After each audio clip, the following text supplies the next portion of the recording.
자, 코로나임에도 불구하고 이번 5월 성장주에 투자하라도 그래도 좀 소규모의 분들을 초대해서 오늘 강의를 시작해 보겠습니다.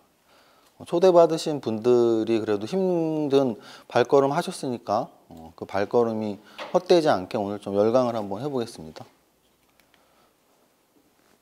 이 옷하고 지금 똑같은 옷이에요. 타이하고 셔츠만 바뀌었고 바지까지 똑같은데 여기 보면 아마 여기 좀 주름이 많이 잡혀 있을 거예요. 한 5년 정도 걸려 있었거든요. 5년이 걸려 있었던 이유는 5년 전에 프로필 사진 찍고 막 했을 때 그때가 딱 77, 8kg였는데 제가 92kg까지 거의 뭐 4, 5년 동안 그냥 한 15kg가 쪽 찐 거거든요. 그래서 매 봄, 여름, 가을에 새 옷 사는 게 일이었습니다. 왜냐면 점점 바지가 터지고 허리가 늘어나니까. 근데 최근 2달 된 것 같아요. 2달 동안 15kg가 정확히 빠지면서 딱 이때 허리가 똑같아졌어요. 지금 한 34가 좀 크고 32가 좀 작은 정도, 한 33 될 것 같아요. 아마 92kg 때는 허리가 뭐 38, 40이 됐었겠죠. 그런 댓글들이 많이 있어요. 살 빠져서 보기 좋다. 근데 어떻게 빼셨어요? 어떻게 뺐냐면 그냥 저는 원래 한번 룰을 정하면 잘 지키기는 하거든요. 당뇨 판정 받고 의사 선생님이 먹지 말라는 건 2달 동안 입에도 안 대고 있습니다. 어렵지 않아요. 그러니까 무슨 뜻이냐면 주식과 연계해서 말씀드리면 주식에서 여러분들이 종목 선정 못하고 타이밍 못 잡고가 아니고요. 여러분들이 다 알고 있는 룰을 못 지키기 때문이에요. 다이어트도 똑같죠. 제가 92kg까지 갔던 건 제가 선택을 안 했기 때문이에요. 무슨 선택이냐면 이렇게 살쪄도 되나? 근데 너무 맛있고 스트레스 날 때 뭐 콜라도 먹고 싶고 짜장면도 먹고 싶고 밤에 가면은 야식도 시켜 먹고 싶고 근데 그게 더 행복했거든요. 그러면 다이어트를 포기하고 그렇게 편하게 사는 거죠. 근데 당뇨 판정을 받고 나서는 이러면 안 된다는 의사 선생님이 물로 된 액체는 물만 먹어야 되고 제가 주스도 굉장히 좋아했고 콜라도 좋아했는데 아무것도 입에도 안 되고요. 술은 말할 것도 없고 제가 샐러드를 식사로 먹을 거라고는 상상도 못했습니다. 요즘 한 2, 3일에 한 번은 샐러드도 사 먹고 요즘 외식은 거의 삼계탕이에요. 외식은 점심에 잘 안 하는데 저녁에 손님이 와도 그냥 삼계탕이나 드시죠. 닭이 될지도 몰라요 이러다가. 매일 닭을 먹어요. 정말 1일 1 치킨이 아니고 1일 1 삼계탕을 하고 있어요. 그러면 또 그런 말씀 하셨어요. 삼계탕에 국물도 되게 뭐 그렇고 뭐 밥도 많이 있지 않냐. 닭가슴살하고 고기 위주로 먹고 밥은 한 반도 안 먹어요. 왜 그렇게 하냐면 그냥 당 수치 낮추고 싶고 난 아직 아저씨가 아닌데 왜 성인병이 걸렸지 뭐 이런 생각? 그래서 저만의 룰을 지키는 거예요. 그래서 보통 다이어트 할 때 뭐 먹고 했어요? 이런 질문 되게 많잖아요. 무슨 다이어트 세상에 1000가지가 넘는데요. 뭐 먹는 다이어트. 근데 다이어트는 그 반대 아닌가요? 안 먹는 게 다이어트인데 뭐를 먹고 하래 자꾸. 저는 안 먹고 했어요. 몸에 안 좋은 거는 전혀 안 먹었습니다. 몸에 안 좋은 거 안 먹으니까 좋아지는 점이 몸무게만 빠진 게 아니고 피부도 좀 좋아지는 것 같아요. 제가 트러블 마스크 때문에 많이 났었는데 피부도 좋아지고 어쨌든 뱃살이 빠지니까 그래도 옷도 이제 돈을 많이 아꼈죠. 철마다 막 1, 200만 원씩 옷 사러 갔었는데 이제 옷 안 사도 돼요. 저는 옷 작아진 거 안 버렸거든요. 하나도 귀찮아서 안 버리길 잘했죠. 예전 옷입니다. 오늘 이거 입으면서 정말 기분이 좋았어요. 몇 년 만에 입어서. 어쨌든 다이어트 방송은 아닌데 다이어트 얘기를 너무 오래 했네요. 요 양력에서 하나만 딱 말씀드릴게요. 요게 새롭게 들어갔습니다. 밸런스 텍스 컨설팅 그룹. 원래 예전에는 뭐 밸런스 텍스까지는 써 있었을 때도 있었는데 그리고 고문이라고 써 있었거든요. 근데 이제 밸런스 텍스 컨설팅 그룹 대표라고 써 있는데요. 법인 설립을 했습니다. 그래서 여러분들 뭐 영상 보시는 분들도 포함해서 세금 문제, 절세 문제 궁금하시면 언제든지 유튜브에 댓글로 남겨주시면 우리 전문 세무사들이 도움 드리겠습니다. 여기까지 보고 유튜브는 뭐 대부분 다 아실 테니까 새로 하고 있는 유튜브 설명만 드릴게요. 외부 고수님들 지금 출연하시고 계세요. 근데 뭐 제가 바쁘고 제 영상도 찍으니까 일주일에 한 분씩만 초대합니다. 그래서 지금 순서대로 기억나는 분들 말씀드리면 박민수님 나오셨고 배진아님 나오셨고 이제 남석관님 나오시고 이렇게 일주일에 한 분씩 다 고수라고 정평이 나신 분들이에요. 우리가 알고 있는 뭐 신사임당 김 작가 8.15 TV에서 나왔다 하면 조회수 뭐 20만 30만씩 나오시는 분들 일주일에 한 분씩 초대하니까, 그리고 우리나라에서 진행하시는 분들 중에 제가 주식 제일 잘할 거 아니에요. 당연한 거 아니에요. 저는 게스트로 많이 나가는 사람인데 제가 진행을 하잖아요. 우리나라에서 주식 진행하는 사람 중에 제일 잘할 거 아니에요. 그래서 도움 있게 되실 겁니다. 그래서 메뉴도 만들었어요. 투자 고수 열전 카테고리에 들어가 있고요. 여기 암호화폐 이런 게 들어갔는데 새롭게 코너를 짠 건 아니고요. 원래 하고 있는 주식 마감 방송에서 추가로 한 15분, 20분 정도를 더 해서 암호화폐, 가상화폐 영상을 실시간으로 찍고 있어요. 업비트 화면을 실제로 보여드리면서 3일 됐거든요. 수목금. 역시 아까 다이어트 원칙 지키기랑 똑같은 말씀 드리고 싶은데요. 이런 분들 되게 많아요. 가상화폐 하면 폐인데. 이건 뭐랑 똑같은 거예요? 라면 먹으면 200kg까지 찔지도 몰라랑 똑같은 거예요. 그렇지 않아요? 라면 하루에 10봉지씩 먹으면 100kg, 200kg 가겠죠. 근데 그냥 우리는 먹고 싶을 때 가끔 먹는 거잖아요. 가상화폐도 마찬가지예요. 뭐 페인인데? 잠 안 자고 그거 시세만 보니까 페인 되는 거지. 토요일, 일요일도 없이 그것만 보니까 페인 되는 거지. 그럼 자기 룰을 정하면 되잖아요. 제가 정한 룰은 4시에서 5시 사이에 방송할 때만 좀 보자. 그럼 하루에 30분 투자해서 가상화폐 할 수 있잖아요. 24시간 거래되는데 어떻게 그렇게 할 수 있어요? 그럼 못하면 자기가 잘못된 거지 뭐. 무슨 일을 하든 자기가 룰을 정해서 지키면 다 할 수 있어요. 그래서 제가 정한 룰은 4시에서 5시에 생방송 할 때 여러분들 앞에서만 매수 매도하는 거예요. 그래서 지금 수요일 날 2종목, 목요일 날 2종목, 금요일 날 2종목, 6종목을 샀고 10분의 1씩 샀으니까 60%를 가상화폐에 6가지에 투자를 했어요. 근데 제가 하면서 계속 주식하고 빗대서 설명드리는데요. 그것도 말씀드릴게요. 뭐냐면 제가 주식 실계좌를 오픈할 수 없다고요. 왜? 전화 와요. 금감원에서. 거의 100%예요. 100%. 그잖아요. 내가 한두 푼 살 것도 아니고. 그런 걸 아니까 제가 실계좌 매매를 안 하는 거예요. 유튜브에서. 저는 9시부터 4시까지 밥도 안 먹으러 나가요. 사무실이나 집에서 매매한단 말이에요. 근데 그 매매를 공개를 안 한 이유는 하면 안 되니까예요. 그게 저희 룰이니까. 근데 가상화폐는 해도 돼, 일단. 첫 번째는 거래대금이 엄청나요. 거래대금이 엄청나더라고. 거래소 시장보다 훨씬 더 많아요, 거래대금이. 거래대금이 엄청나서 뭐 내가 그거 뭐 1,000만 원, 2,000만 원씩 사는 게 시세에 영향을 미칠 일이 하나도 없어. 하나도. 그리고 제가 누구랑 뭐 결탁된 일도 없고. 그래서 어쨌든 암호화폐 매매를 제가 오픈시킨 이유는 주식과 연계시키기 위해서예요. 그러면 제가 3일 동안 했던 말들 중에 뭐가 있냐면 포트폴리오 여러분들 짤 때 그런 단점들을 제가 다 암호화폐의 포트폴리오로 제시를 해드리는 건데 n분의 1씩 사는 거. 어떤 분들 포트폴리오 보면 10종목 샀는데 한 종목에 80% 샀어. 그게 뭐 포트폴리오야. 그냥 한 종목 몰빵 치는 거나 다름없지. 특히 초보자 때는 n분의 1이 제일 중요해요. 초보자들이 늘 하는 말이 뭐예요? 80% 산 건 떨어졌는데 5% 산 건 많이 올라서 속상해오잖아. 그거를 어느 걸 비중을 실을지 못 실을지에 대한 판단을 못 한다고요. 그러면 n분의 1 사는 게 제일 좋은 거예요. 또 매수 타이밍 모르겠어요. 제 방송 보세요. 매수 타이밍이 뭘 몰라요. 제일 쉬운 게 매수 타이밍이지. 왜? 예를 들어 내가 오늘 비트코인을 사고 싶어? 사면 되잖아요. 매수 타이밍 왜 고민해? 오늘 사고 싶다는 얘기는 매수 종목으로 결정을 한 거잖아요. 사면 되는 거야, 결정했을 때. 제가 6종목을 살 때 방송 보시면 실시간으로 하는데 한 번도 망설임이 없었어요. 왜? 살려고 결정했으니까. 매수가 왜 어려워요? 종목 선정이 어려운 거지. 종목 선정만 되면 그냥 사면 돼요. 그 다음 매도가 어려워요. 매도가 뭐가 어려워? 보유하고 있을 때 맨날 시세 보니까 어려운 거지. 매도 하나도 안 어려워요. 판단만 하면 돼. 그럼 언제 팔지가 왜 어렵냐? 기준이 없기 때문이죠. 그럼 기준 정해놓으면 되잖아. 내가 10,000원에 산 거 13,000원 오면 팔아야지. 15,000원 오면 팔아야지. 그게 뭐가 어려워? 10,000원이 13,000원 된 거 매일 시세 보면서 뭐 13,000원 되면 팔면 되는데 그게 뭐가 어려워? 그래도 사람 마음이 그렇지 않아요. 그 사람 마음은 제가 어떻게 할 수가 없어요. 그래서 주식 기법보다도 마인드가 더 중요하고 심리가 더 중요하다는 말을 하는 거예요.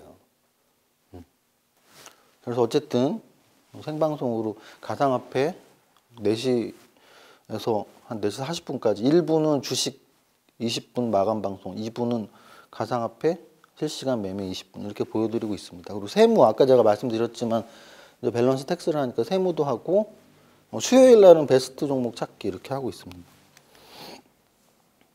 이거는 책 광고다. 두꺼워요. 450페이지 정도 되는데요. 개정판의 가장 큰 특징은 구판 보신 분들은 알겠지만 저는 종목 선정이 제일 중요하다고 생각해서 바로 다이렉트로 1부에서 정보 분석, 2부에서 가격 분석, 3부에서 가치 분석해서 그 세 가지 3박자로 종목을 선정하는 방법만 책에 써놨는데 초보 책이라고 써놨는데 서두가 없었던 게 좀 단점이었던 것 같아요. 제가 생각해요. 그래서 일부를 추가로 넣었습니다. 한 6, 70페이지 정도. 일부는 주식 처음 하시는 분들에게 주식의 기초 개념 같은 거 설명하는 그래서 책이 좀 더 두꺼워졌습니다. 일부 주식 왕초보가 꼭 알아야 할 기초 지식. 참고로 주식 왕초보가 꼭 알아야 할 기초 지식도 역시 8장으로 되어 있고요. 그 8장으로 되어 있는 건 사실 미리 녹화로 한번 찍어 놓은 게 있어요. 뭐냐면 청담동 과외 윤희 선생 찍었던 거 보신 분들 있으세요? 여기 찐펜 없다고요? 그 청담동 윤희 선생이 8장으로 제가 설명을 했어요. 그게 바로 이 내용이에요. 주식 왕초보가 꼭 알아야 할 기초 지식. 그때 교환 쓰면서 그거로 영상도 찍었던 겁니다. 책은 이 영상이 나갈 때쯤 나올 것 같아요. 오늘 토요일인데 다음 주 수요일 정도에 서점에 오픈된다 했으니까.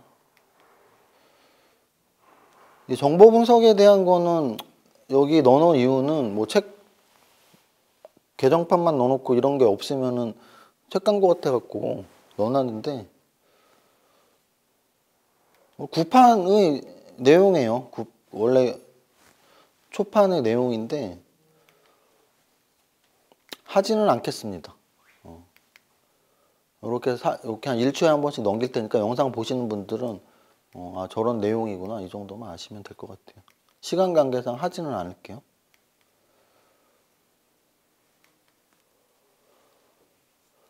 그 다음에 매달하는 이제 성장주 투자잖아요. 요 앞에서 몇 개 포인트만 좀 말씀드릴까? 포인트만 말씀드리면 이제 정보 분석을 해서 돈을 벌 수 있냐 없냐의 문제. 정보 분석에서 돈 못 번다고 생각하시는 분들은 정말 주식 투자 할 필요도 없어. 정보 분석으로도 돈 못 벌면 뭘로 돈 버는데? 차트로도 돈 못 번다면서요. 재무제표는 아예 볼 줄도 모르잖아요. 하면 안 되지. 정보 분석 잘하면 돈 벌 수 있다라고 믿고 하셔야 되는 거예요. 그래서 정보 분석을 하면 돈 벌면 다 남들 아는 정보 다 똑같이 보면 돈 어떻게 벌어요? 남들 모르는 정보를 알아야겠네요. 하면서 이제 찌라시 찾으러 다니시는 분들은 돈을 못 버는 게 아니고 있는 돈을 다 까먹게 되어 있어요. 왜냐하면 찌라시 우리 첫 끝발이 개끝발 어려운 말로 초심자의 행운 그런 것들이 주식 찌라시에서 나타나요. 누군가 종목을 틱 던져준 야 이거 찌라시에서 본 거야 하고 했을 때 거기서 또 재수없게도 수익이 난단 말이야. 첫 번째 종목에서 보통 한 30%가 나죠. 100만 원밖에 안 샀는데 그러면서 다음번 내 계좌 1억을 몰빵을 쳐야지 뭐 이러고 기다리고 있죠. 빨리 종목 한 번만 더 줘봐. 이번엔 다 살려고. 그래서 이제 그 다음번에 1억 몰빵을 치면 상장 폐지까지 가는 거예요. 그래서 결국은 찌라시를 찾기보다는 그러면 다 알려진 정보, 검증된 정보, 팩트인 정보를 찾아야 되는데 팩트인 정보는 대표적으로 세 가지가 있다고 말씀을 늘 드립니다. 증권사 리포트, 경제 뉴스, 공시 이렇게 세 가지. 그러면 역시 원점으로 돌아와서 야, 그 세 가지는 누구나 다 보는데 어떻게 그걸로 초과 수익을 낼 수가 있어? 거기서 함정은 누구나 다 안 본다는 거예요. 그게 함정이에요. 누구나 다 안 본다. 누구나 보면 초과 수익을 못 낼 수도 있어요. 하지만 누구나 다 안 본다. 또 하나는 모두가 봐도 그 정보에 대한 해석력이 다르다. 정보에 대한 해석력이 달라요. 제가 세무사인데 절세를 이 세무사가 하면 얼마가 세이브가 되고 이 세무사가 하면 얼마가 세이브가 되고 다르잖아요. 의사들이 어느 분이 수술하면 수술 자국도 되게 없게 잘해주고 어느 분이 하면 수술 자국 크고 이럴 거 아니에요. 다 다르잖아요. 정보는 똑같겠냐고. 공시 하나 보면 A는 에이 별거 아니네. B는 와 이거 대단하다. C는 사볼까? 뭐 이렇게 다 다르잖아요. 그러면 그 다른 사람들, 서로 다른 사람들이 정보의 가치를 평가하는 기준이 다른 거고요. 그들 중에서 내가 가장 정확하게 정보 파악을 잘하면 되잖아. 그렇게 하려면 여러 번 정보를 접하면서 이런 정보는 얼마짜리 크기의 정보구나라는 걸 계속 내가 해나가야죠. 그리고 데이터를 쌓아나가야 되고.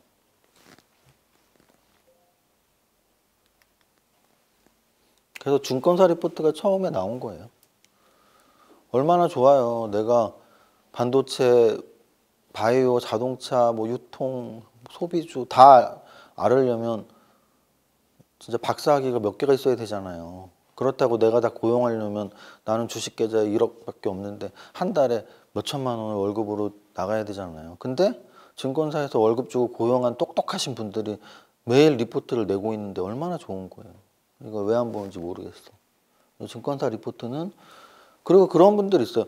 봐도 별로 수익에 도움이 안 되는데요. 얼마나 보셨어요? 한 달 봤는데요. 그래서 수익에 도움이 안 된 거예요. 여러분들이 한 달 동안 해서 잘할 수 있는 게 뭐가 있는데. 골프를 한 달 해봐요. 7번 아이디만 똑딱똑딱 하다 말지. 수영을 한 달 해봐요. 뭐 버터플라이 같은 거 할 수 있겠어요? 한 달에서 할 수 있는 게 뭐가 있어요? 1년에도 할까 말까인데. 저는 골프를 10년 넘게 쳤는데도 아직도 백돌인데. 그잖아요. 증권사 리포트를 10년 봐도 알까 말까 하는 게 정상인데 한 달 보고서 이거 도움 안 되는 것 같아. 아무것도 도움 안 되죠. 그러면. 그래서 당장 도움 안 되는 건 너무 당연하고 계속 믿음 갖고 하면 돼. 자, 뉴스 같은 경우에는 이제 사실은 공시랑은 좀 차원이 달라요. 공시는 절대적으로 믿을 수 있어요. 공시는 절대적으로 믿을 수 있는데 뉴스는 사실은 반만 믿어야 돼. 그 이유는 어느 언론사에서 나왔는지 알 수가 없어. 그러니까 이렇게 표현하면 안 되죠. 그 언론사가 믿을 만한 언론사인지 알 수가 없어. 왜냐하면 요즘은 너무 매체가 많아졌어. 너무 매체가 많아졌어요. 그리고 또 하나는 경제 뉴스들 중에서 정말 이름 없는 데서 나오는 것들은 가짜 뉴스나 나중에 수정 처리 이런 거 굉장히 자주 나와요. 그래서 뉴스 한번 보고서 했다간 큰일 나. 심지어는 언론사나 기자가 잘못한 게 아니고 그거를 뉴스의 소스를 준 사람이 의도적으로 준 걸 때도 있어. 요즘에 남양유업이 대표적이죠. 지금 코로나 때문에 다들 죽겠는데 야구르트 먹으면 낫는다고 그러고 있어. 그래서 갭상승으로 떴다가 그때부터 지금까지 쭉 빠졌잖아요. 한 번도 못 오르고. 그런 게 대표적인 잘못된 뉴스죠. 그래서 여러분들이 공시는 100% 믿어도 된다. 왜? 공시 가짜로 내면 깜빵 가니까. 근데 뉴스는 100% 믿지 마라. 그렇게 말씀을 드리고 싶어요.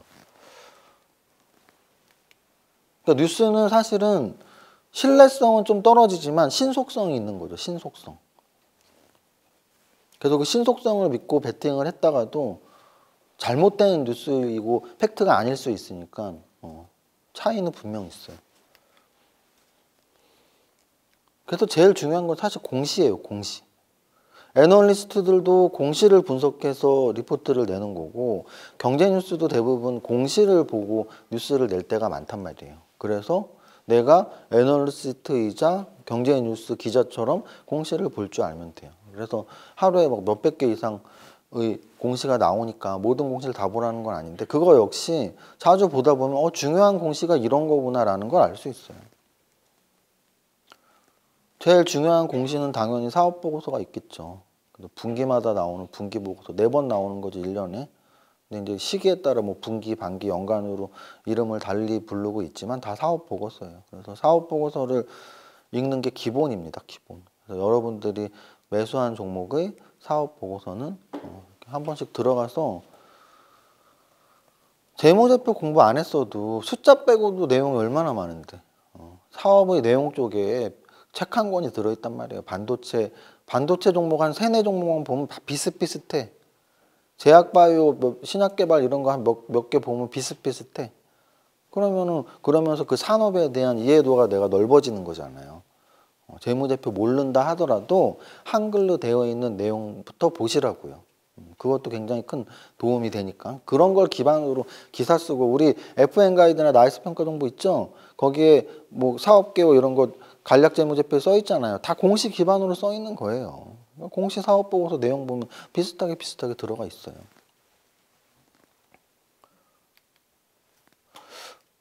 이거는 이제 공시에서 중요한 개념을 제가 이렇게 4가지를 넣어놓은 거고요. 앙초보직 수업이 나온 지도 꽤 됐지만 한 2년 되고 이번에 개정판이 나오지만 제가 주식을 20년을 하면서 그래도 공시에서 어려운 말인데 중요하다고 생각하는 거를 써놓은 거예요. 예를 들어 액면분할 이런 거는 사실은 그렇게 얘네보다 중요성도 떨어지고 어렵지도 않죠.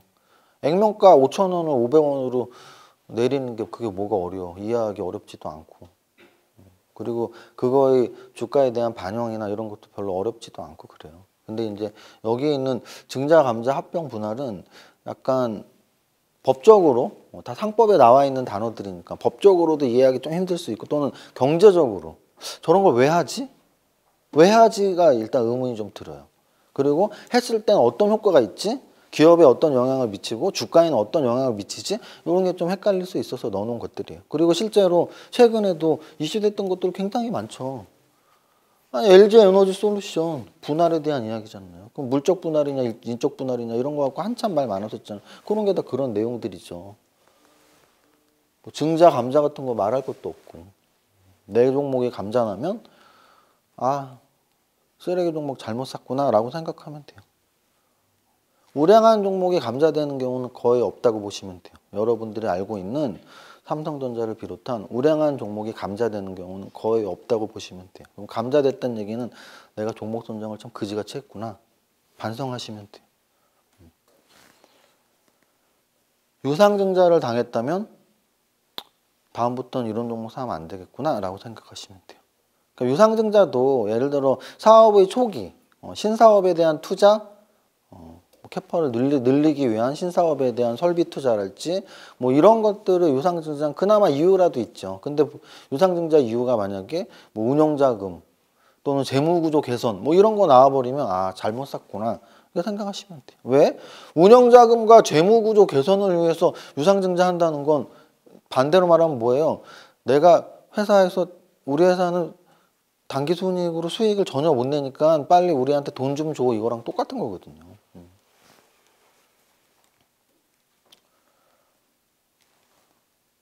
그런 정도의 내용들. HTS. 제가 최근에 미는 말이 한 손엔 다트, 한 손엔 HTS인데 멋있지 않아요? 한 손엔 다트, 한 손엔 HTS. 이 두 가지만 있으면 어디 가서 주식 방구 좀 낀다고 할 수 있어요. 두 가지만 잘 볼 줄 알면.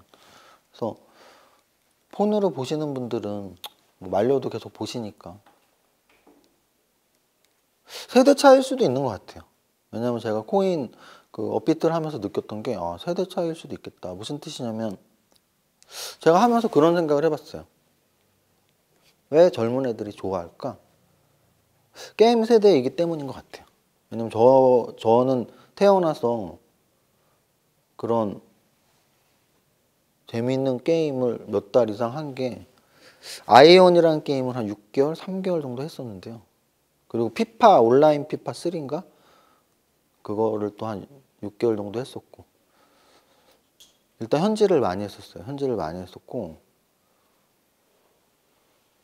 24시간 돌아가는 그런 재미가 있어요. 뭐 이렇게 아이언 게임도 뭐 이렇게 뭐를 그러니까 강화 뭐 이런 게 있는데 그거를 이렇게 막 계속 돌려갖고 뭐 좋은 무기를 만들고 뭐 이런 거예요. 그래서 그러니까 이제 하루 종일 게임만 생각하는 거죠. 어떤 변화, 24시간 내내 어떤 변화. 근데 주식은 9시부터 3시 반까지 밖에 안 하잖아요. 그리고 토요일, 일요일 날은 또 안 하고. 근데 코인은 24시간 365일을 하니까 그런 젊은 세대들에겐 되게 게임과 같은. 왜냐하면 어차피 현질하면 100만 원, 200만 원 쓰거든요. 100만 원 현질하느니 100만 원 코인 사는 게 훨씬 재밌는 거죠. 제가 보는 관점은 그랬어요. 근데 이제 단점은 이게 이렇게 폰으로만 하면 사실 연구가 잘 안 돼요. 근데 주식도 마찬가지. 넓은 화면으로 모니터 2개씩 보면서 하는 거랑 요만한 거 보는 거랑은 사실 다르거든요. 그래서 여러분들이 HTS를 깔고, 그러니까 MTS 말고 HTS를 깔고 큰 화면으로 차트도 보고 재무제표도 보고 다트 사이트도 보고 하는 훈련을 하시라는 거예요.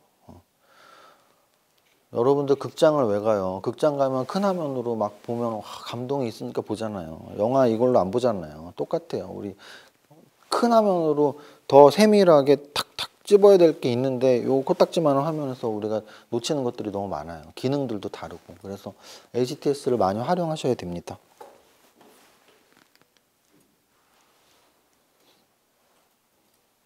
생활 속에서 얻는 정보 활용법. 두 가지 포인트가 뭐냐면 초보분들, 여기 앉아 계신 분들 중에서도 초보분들은 종목 선정하는 게 사실 힘들어요. 종목 선정이 힘들어요. 힘들어도 그냥 자기 하고 싶은 대로 하시는 게 제일 좋다는 뜻이에요. 저는 코인에 대해서 잘 몰라요. 근데 제가 첫 종목으로 삼았던 건 비트코인이었어요. 아니, 코인 투자하는데 비트코인은 기본으로 사야 되는 거 아니에요? 그래서 첫 종목 비트코인 샀어요. 둘째 날은 리플을 샀어요. 그 리플이 지금 10%가 넘었던데 오늘 아침 15% 오르나 막. 근데 리플을 왜 샀냐면 그게 시가총액 3위예요. 그러니까 우리나라 종목으로 치면 뭐 네이버, 카카오 정도 되는 거죠. 그러면 코인 업비트에 뭐 한 180개 있는데 180개 시가총액 무슨 100억, 200억짜리 사느니 그 시가총액 큰 거 사면 좋잖아요. 그런 나만의 이유로 그냥 사는 거예요. 그렇게 사는 것과 누가 야 이 코인 사봐라 사는 것과는 질적으로 다르다는 거. 질적으로. 그게 내 판단에 샀느냐 아느냐의 차이인 거거든요. 그러면 초보 투자자들도 분명히 자기 자신만의 판단으로 사면 돼요. 그래서 초보 투자자분들한테 대부분 삼성전자 사세요 하는 이유가 그거예요. 왜? 야 너 아무것도 몰라도 삼성전자가 제일 좋은 건 알잖아.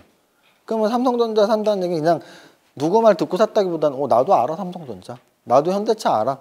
뭐 그 정도로 사시는 거예요. 그래도 차라리 그게 낫다는 거야. 근데 조금 이제 직접 하고 싶을 땐 생활 속의 종목 발굴법을 쓰시라는 거예요. 여러분들이 주변 생활 돌아가는 걸 보면서 뭐 요즘 세상이 이래? 요거 괜찮겠네? 생활 속에서 좀 움직임을 보면 보일 때가 있어요. 특히 자기 직업과 관련해서. 직업과 관련해서는 분명히 접근하는 종목들이 많이 있을 거예요. 근데 이제 포인트 두 가지. 첫 번째는 초보 투자자들은 생활 속의 종목 발굴법이 좋다. 포인트 두 번째는 그런 자기 직업 주변의 종목들을 이렇게 볼 때 눈높이를 낮춰라라고 말씀드리고 싶어요. 눈높이를 낮춰라. 왜냐하면 자기는 거기 전문가란 말이에요. 그래서 다 그지같이 보여요. 종목들이. 다 그지같이 보여. 의사, 약사분들이 제약바이오 다 그지같이 보거든요. 다 그런 거예요. 그래서 약간 눈높이를 낮춰라. 자기가 잘 아는 부분이기 때문에 더 별로 안 좋아 보일 수가 있거든요. 근데 주식 투자자들이 그렇게 똑똑하지가 않거든요. 모든 분야의 종목들이 마찬가지. 테마주는 나쁜 말이 아니다. 왜? 테마주는 뭐냐면 하나의 재료, 정보에 의해서 같이 움직이는 집단이거든요. 그러면은 필라델피아 반도체 지수 때문에 움직이는 반도체 관련주들은 반도체 테마주라고 할 수도 있잖아요. 그래서 보통 업종이랑 테마랑 비슷한 말이에요. 근데 이제 다른 때는 어떨 때예요? 예를 들어 이런 거죠. 코로나 업종은 없잖아요. 그죠? 근데 코로나 수혜주? 그건 업종은 아닌 테마주겠죠. 또는 대선 업종은 없잖아요. 근데 대선 관련해서 움직이는 대선 재료가 나올 때 같이 움직이는 애들 대선 테마주. 근데 테마주도 넓게 봤을 땐 업종도 포함시킬 수 있다는 거예요. 제 말은. BDI 지수가 오른데 계속. 그러면은 조선주들이 오르죠. 그럼 조선 관련주, 조선 테마주 이렇게 부를 수도 있는 거죠. 업종이 테마주다. 그래서 제가 왜 그 말씀 드리냐면 테마주 하면 위험하다던데. 그러니까 그렇게 이게 무슨 말이냐면 저는 선물 옵션을 되게 오래 했단 말이에요. 코인보다 훨씬 위험해요. 코인은 하나도 안 위험해. 코인은 진짜 하나도 안 위험해. 코인 투자해서 빵원 된 사람 내 앞에 데리고 와봐. 코인 신용도 없잖아요. 물론 마진 거래로 하는 사람들은 빵원 되겠지만 마진 거래하지 않고 그냥 산 사람들은 빵원이 될 리가 없어요. 상장 폐지 코인 된 게 물론 아까 말한 100억, 200억짜리는 몰라도 비트코인 사서 빵원 돼 갖고 내 계좌가 빵원 된 사람 없을 거 아니에요. 옵션 매수하면 매달 빵원이 돼요. 매달. 굉장히 위험한 시장이고 하루에 옵션은 100배도 나요. 100배. 코인은 100배 나오면 뉴스에 나오더만. 옵션은 하루에 100배도 나요. 그 위험한 걸 제가 10년 넘게 했단 말이에요. 코인은 하나도 위험하지 않고 하나도 변동성도 없죠. 제가 보기엔. 근데 왜 사람들은 그렇게 생각할까요? 위험에 대한 이 태도가 잘못되어 있기 때문이에요. 뭐냐면 예를 들어 이렇게 설명하면 돼요. 주식이 안 위험한 것 같죠? 주식이 왜 안 위험해? CFD 계좌 터봐라. 한 달이면 망하지. 물론 한 달에 10배 날 수도 있죠. CFD 계좌 모르잖아. 그것도 주식이거든요. 또는 풀미수 찍어봐요. 풀 신용매수 찍어봐요. 2.5배 들어가잖아요. 2.5배 들어갔다가 내 주식 한 30%만 빠지면 40% 빠지면 빵원 되겠죠. 또는 한 종목에 몰빵 쳤다가 상장 폐지되니 나 빵원 되겠죠. 어떻게 하느냐에 따라서 위험도는 달라지는 거거든요. 그럼 제가 아까 말한 옵션도 안 위험하게 하면 되죠. 매달 만기일 날 빵원이 되는데 내가 1억의 계좌에 있으면 옵션 매수 1,000만 원만 하면 되잖아요. 그럼 1,000만 원 다 달려도 9천만 원 남잖아. 또는 1,000만 원, 5천만 원 될 수도 있고. 또는 선물하고 합성을 짜도 되고. 자기가 모르기 때문에 위험한 길로 가는 거거든요. 그래서 위험하게 하느냐 안 하느냐는 자기예요, 자기. 투자 대상이 아니고. 그걸 좀 많은 분들이 좀 오해하시는 것 같아서 테마주도 똑같아요. 그런 분들 되게 많아요. 테마주는 하지 마. 아까 제가 말했잖아요. 테마주가 업종이랑 비슷한 개념이라고. 업종의 움직임이 같이 움직인다는 개념을 정확히 이해해야지 단기 매매건 중장기 투자건 성공할 수 있는데 같이 움직인다는 걸 하지 말래. 그럼 뭐 어떡할 건데? 종목 선정 뭐 어떻게 할 거야? 가나다라에서 찍을 것도 아니고.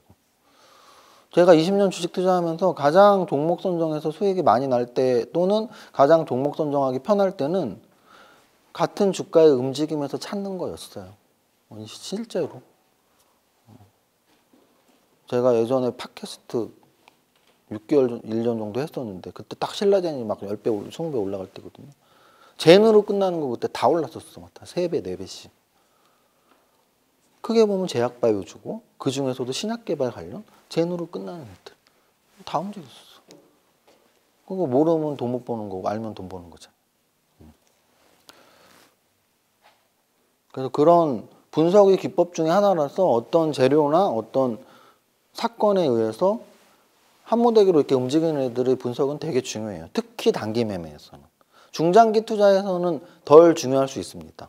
왜냐하면 하나의 움직임이 하루 짧게 보면 같이 움직이는 연동성이 훨씬 커요. 근데 1년, 2년으로 보면 같이 움직이는 연동성이 작아질 수도 있어요. 그래서 단기 매매와 중장기 투자를 구분해야 하는 이유도 거기에 있어요. 종목 선정을 할 때 단기 매매 종목 선정하는 방법하고 중장기 투자 종목 선정하는 방법은 약간 다릅니다. 아까까지가 슈퍼게임 양초보 주식 수업의 정보 파트 설명을 왜 드렸냐면 삼박자가 정보, 가격, 가치인데 가치 재무제표는 사실 책도 워낙 많아요. 여러분들이 마음만 먹으면 재무제표 공부하는 책 언제든지 할 수 있어요. 그리고 차트 책도 꽤 있어요. 근데 정보 분석 책은 책이 없어요. 만약에 있으면 공시 분석 책은 있어요. 공시 분석. 근데 이제 공시 분석도 정보에 포함되는 개념이잖아요. 그래서 정보를 저처럼 이렇게 체계화시킨 책은 없어요. 그래서 그게 좀 저는 자부심이 있어서 설명을 드린 겁니다. 자, 그 다음은 이제 성장주 투자에 대한 이야기를 할 건데요. 이 목차는 부자의 공식에 있는 목차예요. 자, 이제 부자의 공식 책에 있는 목차인데 부자의 공식 책의 마지막 3편에 이제 성장주 투자에 대한 이야기가 있고요. 그럼 내용을 한번 보겠습니다.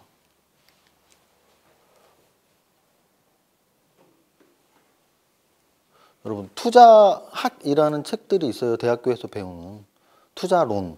투자학, 투자론, 뭐 재무관리론, 투자론. 그래서 투자의 기본이라는 게 있거든요. 투자의 기본을 알면 부동산 투자, 주식 투자, 뭐 선물 옵션, 뭐 코인 이 모든 것들이 그냥 그 기본에서 조금씩 응용하면 되는 거거든요. 그 제일 윗단계에 있는 투자의 기본에 대해서 좀 내가 철학도 가지고 기본적인 논리들을 알 필요가 있어요. 그래서 써놓은 거고. 제일 중요한 건 투자를 해야 되는 이유예요. 물가가 올라가면 내 돈의 구매력이 떨어지기 때문이에요. 그래서 내 돈을 금고에 넣으면 안 되는 이유예요. 금고에 넣지 않는 것들이 투자인 거죠. 10,000원을 11,000원으로 불리려는 노력이 투자인데 11,000원으로 불리려는 노력은 10,000원을 가만히 금고에만 있으면 10년 있다가 10,000원으로 뭘 사려고 그러면 구매력이 떨어져 있다는 얘기예요. 10년 전에는 짜장면 한 그릇을 1,000원에 사 먹었는데 지금은 10,000원에 사 먹어야 되니까. 그럼 10년 전 1,000원을 금고에 넣어놨으면 지금 짜장면 10분의 1그릇밖에 못 사 먹어요. 그래서 물가 상승 이상으로 내 돈의 가치를 계속 높여야 되고 그게 투자라는 뜻이에요. 그럼 투자를 안 하면 어떻게 돼요? 가난한 사람이 되는 거죠. 시간이 지날수록. 현상 유지조차가 안 되는 거예요. 특히 요즘처럼 금리가 낮을 땐 이제 은행은 더 이상 투자가 아닌 거예요. 원래 은행도 넓게 봐서는 투자죠. 왜냐하면 수익을 내는 게 투자인데 은행은 물론 은행이 안 망한다는 가정하에 무위험 수익률이 있으니까 수익을 주는 이자를 주는 곳이니까. 근데 요즘은 이자가 거의 없기 때문에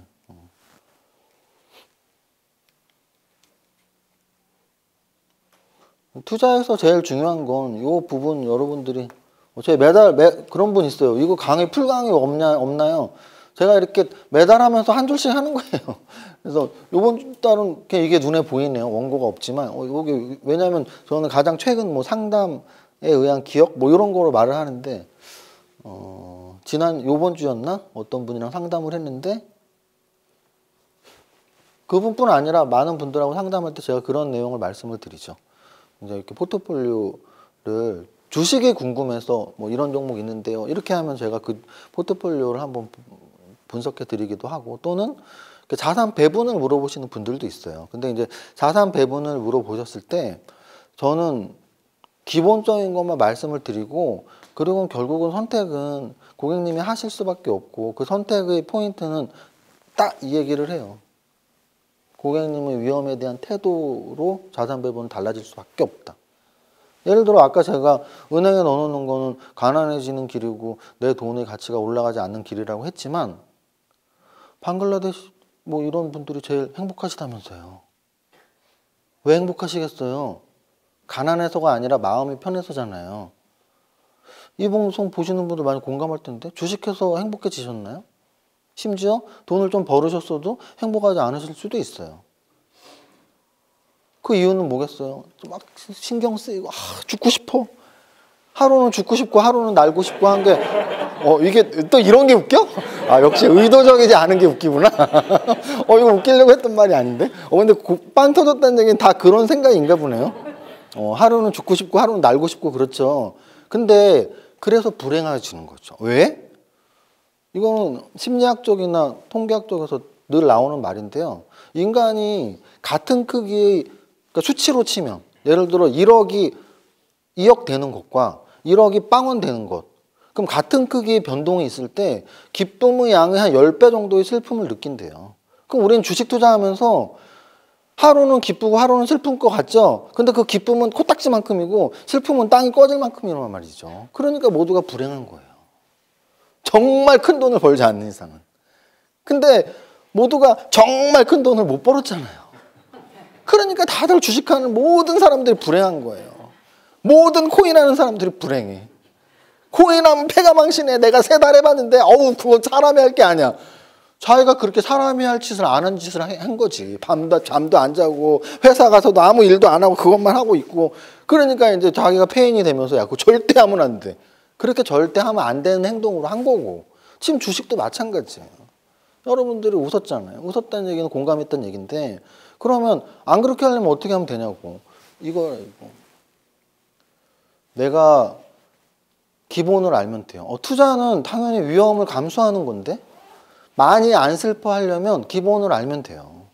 1억이 8천만 원 갈 수 있어? 갈 수 있어요. 그 왜 슬퍼? 당연한 건데. 당연한 일이 나왔을 때 슬퍼하면 안 되잖아요. 이게 투자 철학 관점의 차이예요. 유튜브에 댓글 그런 게 많아요. 막 장 빠졌을 때 제가 막 이렇게 뭐 이상한 거 가면 쓰고 막 하면은 아 대표님 멘탈이 정말 뭐 강력 멘탈이 치네요. 제가 무슨 저 겁 엄청 많아요. 내일 밸런스 산악회 이제 영상 일요일 날 나가는데 한번 보세요. 제가 여태까지 늘 이제 영상 검수하면서 볼 때가 있는데 밸런스 산악회는 새로운 코너니까 매주 보는데 올리기 전에 보는데 편집한 거. 요번 주가 제일 재밌었어요. 왜냐하면 저가 정말 쫄았던 모습이 생생하게 나오더라고요. 왜냐하면 홍천 팔봉산을 갔는데 봉이 8개예요. 8개의 봉을 능선을 타서 이렇게 가는데 좀 험악해. 산이 험해요. 그리고 이렇게 낭떠러지면 이런 게 좀 위험해. 제가 약간 고소공포증이 있어갖고 너무 무서웠어. 너무 정말 무서웠어. 여태까지 다녔던 산 중에 제일 무서웠어요. 뭐 많은 산을 다니진 않았지만. 그게 왜 무서웠냐면 저는 높은 곳에서 약간 그런 상상을 하기 때문이에요. 근데 이제 뭐 일시적으로 그때만 무서운 건데 이 주식도 저는 막 강철 멘탈이라서 이겨낸 게 아니고 딱 틀이 이렇게 잡혀 있기 때문이에요. 내가 주식 계좌에 1억을 넣었어? 그럼 내가 만약에 1,000만 원만 벌려고 하는 사람이면 1억 1,000이 되든지 9,000이 되겠네. 그럼 9,000 되면 하나도 안 슬프면 돼요. 왜냐면 난 1억으로 9,000 되든지 1억 1,000 되든지 노력한 거니까. 또는 내가 1억으로 2억을 만들고 싶어. 그러면 빵원이 될 수도 있겠네. 1억으로 2억을 만들든지 1억으로 빵원이 되겠죠. 세상에 안 그런 게 어딨어요. 공짜가 어딨냐고요. 숭늉 한 그릇도 공짜로 안 주는 세상인데. 그러면 내가 스스로 생각하는 거죠. 나는 정말 위험 일도 싫어. 나는 1억이 9천이 되는 꼴은 죽어도 못 봐. 절대 주식하면 안 되죠. 주식하는 순간 너무나 불행해지죠. 두 종목 중에 하나는 사면 떨어지는데 얼마나 불행해요. 매일매일 불행의 연속이야. 그럼 우리 행복하려고 주식하는 건데. 돈 벌어서 행복하려고 주식하는 건데 돈 못 벌고 불행해져. 굉장히 슬픈 얘기예요. 돈 벌어서 행복하려고 주식하는데 돈 못 벌고 불행해져. 안 하는 게 낫지. 그럼 적어도 돈 못 벌어도 불행해지지 않으려면 이것만 받아들이시라고요. 원래 무위험 수익률 플러스 위험 프리미엄이 나의 총 수익률인데 나는 위험 프리미엄 필요 없어? 은행에 넣어놓으시는 수밖에 없어요. 근데 위험 프리미엄을 감수하고 싶어. 나는 은행보다 더 많이 벌고 싶어. 위험 프리미엄은 위험한 상황이 닥칠 수도 있다는 걸 감수해야 되는 거예요. 그거만 알면은 강철 멘탈 이런 생각할 필요도 없어. 떨어지는 게 너무 당연한 거니까. 주식 투자를 하는 이유는 이게 제일 좋아요. 제가 만든 말인데. 일하는 것보단 쉽겠지. 그래서 다 전업 투자 꿈꾸고 있는 거잖아. 일하는 것보다 쉽겠지. 내 월급보다 많이 벌겠지. 이 목표로 하자고. 그 목표 이렇게 세우세요. 그럼 목표를 이렇게 세우면 어떻게 하면 돼요? 제가 장담하는데 해낼 수 있어요. 왜? 일하는 것보다 쉽겠지. 여러분도 일 하루에 몇 시간 하는데? 10시간 안 해요? 10시간? 직장인도 10시간 하잖아요. 출퇴근 시간 다 합쳐봐. 출근 1시간, 퇴근 1시간, 근무 8시간, 10시간 일하잖아요. 주식 투자 5시간만 해봐요, 매일. 일하는 시간이 절반이잖아요, 절반. 자, 그 다음. 월급보다 크게 벌겠지. 모르겠어요. 여러분들이 평균 뭐 한 3천에서 5천 번다고 치면 5천. 1년에 5천을 벌려면 물론 투자 자금의 차이가 있어요. 투자 자금 5천으로 1년에 5천 벌려면 아까 말했지만 5천으로 5천 벌려면 빵원이 될 수도 있으니까. 물론 공부 5시간씩 하면 이제 플러스 알파가 점점 커지는 거예요. 그럼에도 불구하고 5천으로 5천을 추구하는 건 좀 과한 수익률이긴 하죠. 근데 만약에 내 원금이 5억이 있다. 5억으로 5천은 충분히 누릴 수 있죠. 근데 5억으로 은행에 넣으면 없다니까 이자가. 1% 500만 원이야. 그냥 없는 거야. 근데 10% 벌면 5천이잖아요. 그럼 내가 만약에 5억이 있는 직장이냐. 5억으로 은행에 돈 넣고 하루에 10시간 일하는 것보다 5시간 주식 공부해서 5억으로 5천만 원 버는 게 나을 수도 있잖아요. 저는 그렇게 하라는 게 아니에요. 그럼 일은 누가 해? 그렇게 하라는 건 아닌데 제가 부자의 공식에 정확히 써놨어요.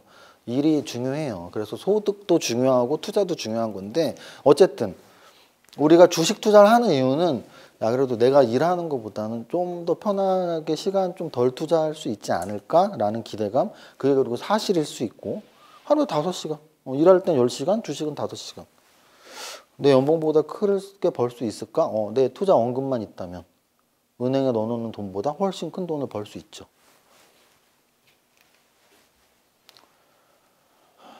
완벽한 투자 기법은 사실 없어요. 완벽한 투자 기법은 없는데 없지만 슈퍼개미 이세무사의 책에는 있다. 책을 보시면 안다. 뭐. 그럼 책에 뭐가 있는데 삼박자 투자법이 있어요. 삼박자 투자법은 왜 제가 완벽한 투자법이라고 어디 가서든 말하냐면 저게 이제 상징적인 거거든요. 저 투자 개념은 뭐냐면 수요와 공급에 미치는 영향을 다 파악하면 완벽하다는 뜻이에요. 왜냐하면 우리는 주식 투자를 해서 돈을 버는 방법에 대해 착각하는 분들이 되게 많아. 그 기업이 훌륭한 기업이어야 돼. 그래야지 내가 돈을 벌어. 그 기업이 예를 들어 성장주에 투자라도 잘못 생각하셔갖고 그 기업이 막 성장하는 대단한 기업에 투자해야 돼. 그래야 내가 돈을 벌어. 그거는 그냥 개념적인 얘기고요. 실질적으로 돈을 버는 방법은 그 기업이 좋냐 안 좋냐 하나도 상관없어. 내가 10,000원에 사서 15,000원에 파는 종목을 사면 되는 거예요. 그게 쓰레기 종목이어도 상관없어. 그렇지 않아요? 삼성전자 사면 뭐해? 90,000원에 사서 80,000원 동안 6개월 동안 죽겠네 하고 있잖아. 그렇지 않아요? 삼성전자 1월 달에 90,000원에 사서 지금 5개월 동안 죽겠네 하고 있잖아요. 그럼 삼성전자가 나쁜 종목이에요? 절대 아니죠? 절대 아니에요. 우리나라에서 중장기적으로 가장 오랫동안 가장 크게 상승한 늘 부동산과 주식을 비교할 때 대표 선수 압구정동 현대아파트 삼성전자. 제가 그 제목을 신문이나 잡지에서 10번은 본 것 같아. 15년 전에 압구정동 현대아파트와 삼성전자를 샀다면 뭐 이런 거죠. 마치 미국에서 예전에 미국의 그 금리에 대한 원문 그 박사 논문에서 맨하탄의 땅과 뭐 인디언의 뭐를 바꿨는데 얼마에 바꿨는데 굉장히 싼 가격으로 그러니까 맨하탄 가격을 예를 들어 우리나라 돈은 뭐 1억에 맨하탄을 인디언이 팔았는데 그게 굉장히 싸게 판 것 같지만 복리로 곱하면 지금 돈으로 수천억이다 뭐 이런 수천조다 뭐 이런 내용이 있어요. 그게 이제 복리 마법인데 그래서 이제 부동산의 대표 주자 압구정 현대아파트랑 주식의 대표 주자 삼성전자 이거를 뭐 10년 전에 뭘 샀다면 뭐 이러고 있는 거죠. 그러면 결국은 삼성전자가 좋은 회사고 나는 삼성전자랑 동업하는 마음으로 사야지 그래야지 주식이 성공할 수 있어 이게 아니고 주식은 그냥 10,000원에 사서 15,000원에 팔면 성공하는 거란 말이에요. 그럼 어떤 게 10,000원에 사서 15,000원에 될까라는 연구만 하면 되는데 그 연구의 기본은 그 기업에 대한 연구도 중요하지만 핵심이 뭐예요? 10,000원에서 15,000원으로 변동하는 거잖아요. 그 가격의 변동에 대한 연구가 훨씬 중요하다는 거예요. 훨씬. 여러분들이 아파트 집 한 채씩 사실 때를 생각해 보시면 돼요. 아파트 집 살 때 그 공사 원가가 얼마였는지, 시멘트 어디 걸 썼는지, 창틀은 어디 거, LG 하우시스를 썼는지, 뭐 한샘 걸, 내장재는 뭘 썼는지, 바닥은 뭘 썼는지 다 해서 감가상각으로 다 때려갖고 이거는 지금 이 아파트의 가치는 얼마야? 근데 왜 100배지? 뭐 이러고 있잖아요. 그러고 있지 않죠. 왜? 그렇게 분석해서 아파트 사는 사람이 어디 있어? 아파트가 지금 내가 살려는 아파트가 5년 전에는 10억이었는데 지금 15억이야. 근데 2년 있으면 18억 될 것 같아? 3억 벌겠는데? 이러면서 사는 거잖아요. 아파트 살 때는 아파트 가격의 변동을 생각하면서 사잖아요. 근데 주가 살 때는 무슨 친구가 되래. 개소리야. 그 종목이 올라갈지 안 올라갈지만 생각하면 돼요. 그러니까 올라갈지 안 올라갈지는 결국은 가격의 변동에 무엇이 영향을 미치냐인데 그래서 아파트의 가격에는 무엇이 영향을 미쳐요? 많은 게 영향을 미치죠? 여러분들 빠숑 선생님 아세요? 부동산에서 유명하신 분인데 지난주에 같이 콜라보 우리 채널 와서 찍으셨는데 잘 배웠어 아주. 부동산의 가격, 아파트의 가격에 제일 많이 영향을 미치는 건 당연히 교통이에요. 첫 번째는. 그래서 뭐 서울에서는 역세권 이런 말이 있고 또 서울 근교에서는 뭐 어떤 전철, 경전철이나 아니면 GTX인가 뭐 그게 어디로 통과하느냐 해서 지금 그런 인근 그런 역이 생길 인근 지역들이 오르고 이런 얘기들이 괜히 나오는 게 아니에요. 교통. 근데 두 번째가 학원이래, 학원. 특히 서울은 이제 평준화가 많이 돼서 뭐 목동, 강남, 뭐 중계동이라던데 강북에서는 그렇게가 이제 학원이 제일 많고 집값이 비싼데 전국에서 서울, 강남 빼고 학원 때문에 제일 비싼 곳이 부산보다도 대구, 수성구라고 하네요. 저는 처음 들었어요. 잘 몰랐었어요. 근데 그 이유가 대구 그쪽 경북에서 가장 그냥 학원이 아주 서울대 보내는 학원이 다 모여 있다고 하네요. 그러면은 아파트를 사는 사람들은 뭐를 1, 2순위를 본다는 거예요. 교통하고 학원인 거잖아요. 가격의 상승을 예상을 하고 사는 분들은 실거주 목적이 아니고. 그게 아파트 투자의 기본인 거잖아요.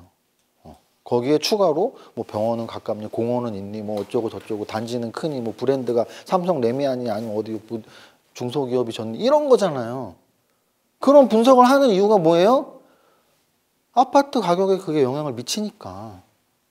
그럼 우리 이제 주식으로 쫙 가서 주식 종목엔 뭐가 영향을 미칠까 생각하면 되잖아요. 우리가 그 기업에 동행하는 마음으로 이거는 그냥 내 혼자 마음이야. 동행하든 말든 그거 혼자 마음이고 주가에 어떤 게 영향을 미치는지를 생각하는 게 훨씬 중요하다고요. 그럼 어떤 게 영향을 미치냐면 재무제표 좋은 거 재무제표가 좋으면 이 회사 튼튼하구나. 앞으로도 성장하겠구나.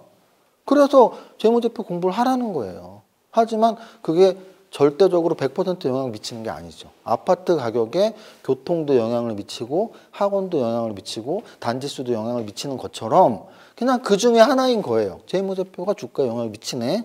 좋은 재무제표일수록. 그런데 차트도 영향을 미쳐요. 왜 안 미쳐? 여러분들 다 리딩 한 번씩 가입해봤잖아요. 안 해봤어요? 해봤을 텐데. 네, 상담 받으신 분들 대부분이 제가 처음에는 리딩을 가입했었는데 알고 보니 뭐 이렇게 뭐 차트 얼마 저 지지선 얼마에서 뭐 하고 하는데 하나도 안 맞고 뭐 해갖고 유튜브를 보다가 세무사님을 봤습니다. 뭐 이런 거잖아요. 응? 그러면은 차트를 보는 사람이 얼마나 많다는 얘기예요.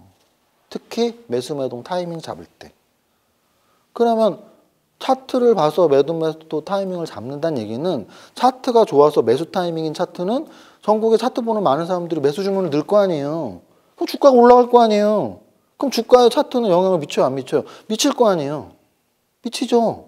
또 내가 운이 진짜 좋았어. 내가 어제 종목을 딱 샀는데 사자마자 뭐 호재가 떴네? 여러분들의 경험담이잖아요. 사자마자 호재 떠서 상한가 먹어봤잖아요. 못 먹어봤으면 진짜 재수없는 건데. 재수없는 거 둘 중에 하나야. 아직 1년도 안 됐거나 아니면 종목을 많이 안 사거나. 그런 분들 있어요. 종목 그냥 하나 사놓고 1년 동안 그것만 갖고 있는 분들. 그러면 그런 재수가 올 리는 없죠. 하나 사서 1년 갖고 있는데 그게 상한가 맞으면 굉장한 재수고. 근데 이제 뭐 내가 1년에 뭐 한 30개, 50개를 거래를 했다. 30개, 50개 중에는 사실 상한가 한번 맞을 수 있죠.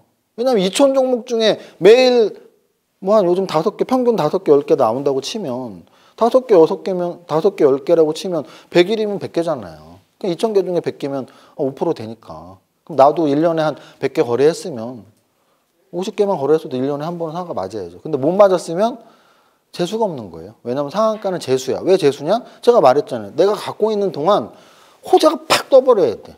재무제표 좋다고 상한가 가는 거 아니고 차트 좋다고 생각하는 거 아니에요. 갖고 있는 동안 재료가 떠야 돼. 근데 그거는 내가 내부자가 아닌 이상은 또는 신문 기사를 쓴 기자가 아니라면 재수지. 알면은 깜빵 가야지. 알고 사서 상한가 맞으면 깜빵 가야 되고 그냥 좋은 종목이라고 샀는데 곁다리로 탁 상한가 맞으면 이제 아까 제가 말한 하늘을 날고 싶고가 이제 그날인 거죠. 그러면 당연히 재료는 주가에 영향을 미치잖아요. 미치잖아요, 재료는. 좋은 재료 나오면 상한가 가는데. 그러면 재료, 차트, 재무제표. 이 이외에도 주가에 영향을 미치는 많은 것들을 분석해서 종합 점수가 좋은 종목을 사면 된다라는 게 삼박자 투자법이에요. 그래서 완벽하다고 제가 하는 거예요. 요 세 가지만이라고 하면 안 완벽할 수 있는데 세 가지 플러스 더 많은 모든 것들. 뭐 CEO가 능력이 있어야 되고 또 현재 흐름에 맞아야 되고 뭐 이런 여러 가지들. 가치주와 성장주는 사실은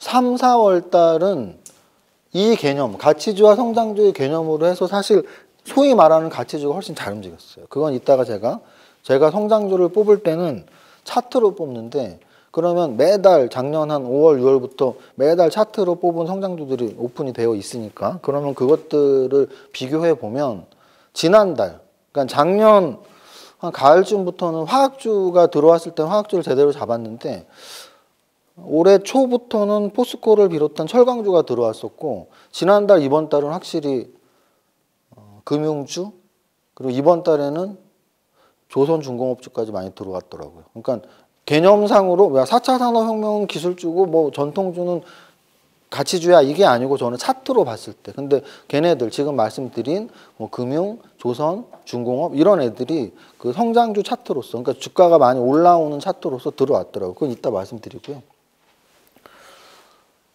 여기서 말하는 가치주와 성장주는 차트가 올라서 성장주가 아니고 개념적으로 말씀드리는 거예요. 개념적인 건 뭐냐면 가치주는 현재 가치보다 낮게 거래되는 종목이라고 저는 개념을 정리한 거고 성장주는 현재 가치가 중요한 게 아니고 오늘 가치보다 내일 가치, 미래 가치가 더 올라가는 종목 이 개념을 정확히 구분하셔야 돼요. 가치주는 현재의 적정 가치와 현재 거래되는 가격 두 개를 비교한 게 가치주고요. 그러면 당연히 낮게 거래되는 게 좋다는 얘기잖아요. 현재 가치보다 낮게 거래되는 그 좋은 걸 사라. 이게 가치주고 성장주는 현재 가치와 현재 가격을 비교하는 게 아니고 현재 가치와 미래 가치를 비교해서 현재 가치보다 미래 가치가 커질 거라고 기대되는 종목. 이게 성장주예요. 이 개념을 명확히 구분하셔야 돼요. 왜 명확히 구분하셔야 되냐면 현재 가치보다 낮게 거래되는 거는 언젠가 이렇게 올라와서 현재 가치만큼 거래되리라는 기대에 산단 말이에요. 그러면 현재 가치를 뛰어넘어서 더 올라가는 어떤 성장 재료가 있지 않고 가치 저평가 가치 재료만 있었다면 여기가 매도 타이밍일 수밖에 없어요. 왜냐하면 매수의 논리가 딱 그거였으니까. 그런 질문도 되게 많이 받는데 언제 매도하세요? 매도 타이밍이 너무 어려워요. 매도 타이밍은 내가 매수했던 이유가 사라질 때 하는 게 매도 타이밍이에요. 너무 쉽잖아요. 에이 말만 그렇지. 그렇게 못 믿겠으면 코인 방송 보라고. 코인 방송에서 내가 그냥 실시간으로 바로 사고 팔고 보여줄게. 하나도 고민할 필요도 없어.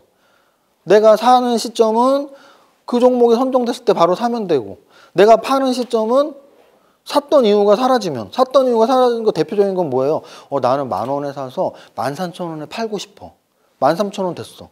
팔면 되잖아. 왜 걱정해? 내가 10,000원에 샀던 이유는 13,000원에 팔고 싶어서예요. 13,000원 되면 팔면 되잖아. 그게 어려워요? 하나도 안 어렵지. 그잖아요. 또는 방금 전에 뭐라 해서 가치주는 현재 가치보다 낮게 거래되는 거를 나는 샀어. 적정 가치는 주당 10,000원은 돼야 된다고 봤는데 지금 7,000원에 거래되어 산 거야 나는. 그러면 이거는 7,000원짜리가 10,000원 되면 무조건 팔아야죠. 왜? 매수 이유가 싸게 거래되기 때문인데 이 싸게 거래되던 가격이 적정 가치만큼 거래가 되면 내 매수인 사라졌잖아요. 더 이상 싸게 거래되지 않잖아. 당연히 팔아야지. 그런데 성장주는 언제 팔아야 되냐면 성장주는 오늘의 기업 가치보다 한 달 후의 기업 가치, 두 달 후의 기업 가치가 계속 올라갈 거래. 그럼 얘는 하늘 높이 로켓처럼 올라갈 테니까 안 팔아야지. 그래서 성장주는 안 파는 거예요. 근데 오늘의 기업 가치가 1년 후에, 오늘의 기업 가치보다 1년 후의 기업 가치가 더 좋아질 거라고 예상하고 산 거잖아요. 근데 실제 1년 후가 됐어. 근데 1년 전보다 오늘의 기업 가치가 더 높지가 않네? 그 예상이 틀렸잖아요. 나는 성장하리라고 샀는데 매수 수익가 그거야. 성장하리라고 샀어. 성장을 멈췄네? 그럼 어떻게 하면 돼요? 팔면 되잖아. 그게 뭐가 어려워? 어렵지 않아요. 기준이 없어서 어려운 거고요. 그 기준을 못 지켜서 어려운 거예요. 그 두 가지. 예를 들어 이런 거예요. 제가 몸무게 뺀 얘기를 계속 왜 하냐면 주식하고 다 똑같아. 몸무게 빼기 전에는 좀 기준은 없었어요. 아우 너무 막 배고프고 밤에 짜증나고 하면 그냥 뭐 라면도 끓여 먹고 야식도 먹고 콜라도 먹고 주스도 먹고 그냥 다 먹고 잤어. 왜냐하면 내가 뭘 안 먹어야지 이런 기준이 없었거든요. 근데 당뇨 판정 먹고 선생님이 그랬어. 아 이정윤 환자님 술 드시지 마시죠. 네. 주스 좋아하시나요? 네. 드시지 마. 네. 콜라 네. 네, 안 먹게. 알았어요. 선생님 입에서 나온 거 다 안 먹을게요. 다 말해. 뭐 고기 거 먹는 거 네, 안 먹겠습니다. 수육만 드세요. 네, 수육이요? 삼계탕은 안 되나요? 더 좋죠, 뭐 이러면서. 샐러드 좋아하시나요? 아니요. 샐러드 드세요. 네.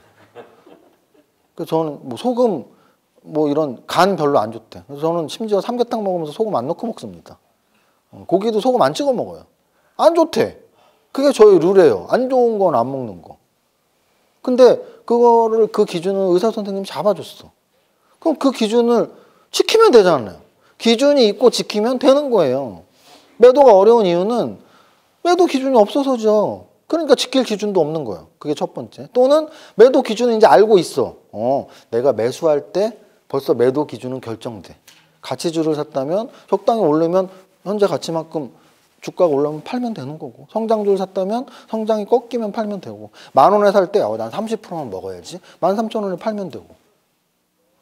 기준 잡아요. 오늘부터. 없었다면 오늘부터 잡고, 그리고 이제 그 기준을 지키려고 노력을 했어요. 그 다음 성장주를 찾아라. 성장주를 찾아라 해서 이제 제가 차트로 하는 이유를 말씀드릴게요. 사실 차트로 하는 이유는 저런 오류를 벗어나기 위해서죠. 벌써 3, 4월에 나온 오류. 3, 4월에 제가 조선, 금융 이런 것들이 이렇게 주가가 오를 줄 몰랐다고 했는데 거기는 저도 고정관념이 있었던 거죠. 야, 저런 거는 성장할 리가 없는데. 근데 저는 사실은 저의 그런 고정관념이나 어떤 미래 산업에 대한 견해 지식보다 제가 제일 믿고 따르는 건 주가거든요. 저는 주가를 제일 신봉하는 편이에요. 그러니까 그 주가를 형성한 세상의 사람들이 가장 똑똑하다고. 그런 평균값.